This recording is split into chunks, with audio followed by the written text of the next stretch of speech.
It's not just a hoax. What is the process? What will they be discussing? They have constitutional law experts coming in. How is that beneficial? What are you going to tell your viewers as to why that's a good use of their time, as opposed to Congress working on infrastructure, drug pricing, keeping the economy going along? I don't even understand what they're doing. Do you? So you're saying that the lawyers basically shouldn't come because you don't quite understand what the purpose of the hearing They is? haven't told us. They haven't told us everything about the lawyer, the witnesses. Do you know the names of the witnesses? I do not know the names of the witnesses. No. However, I would imagine that the White House could find that information, and it could also call its own witnesses.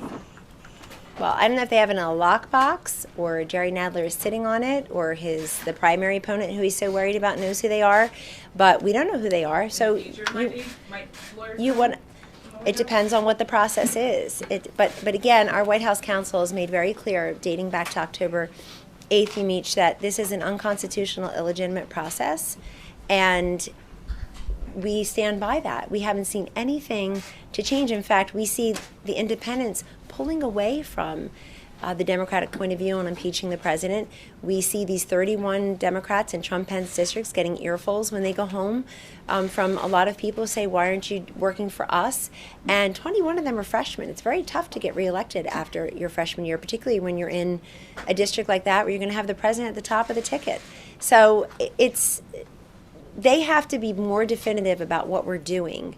What they're doing, and they're not definitive. First, it's good in Judiciary Committee, then it goes over to Intel, now it's back to Judiciary. Is Adam Schiff going to testify? Because he's a fact witness. That would be great. I tell you what, if Adam Schiff testifies, I'll show up on behalf of the White House. People who are pretending that they're in charge of policy, policy disagreements are not impeachable either. I think that we had some of those star witnesses in the 30 hours of nonsense of taxpayer dollar waste that. Basically, they were saying, I disagree with the president's policy on Ukraine. Okay, thanks. Thank you. But he sets the policy. You can disagree, but if you don't like it, too bad.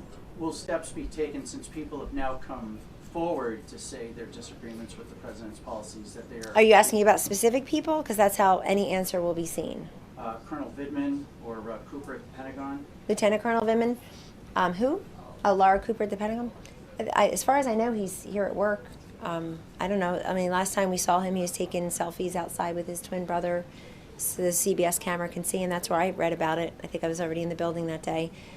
He's here, and I've never disparaged his patriotism. I just question the relevance of what he was saying. I mean, here, 1 out of 12 people had ever talked to the President of the United States or met him or discussed Ukraine with him. That is just mind-boggling to me.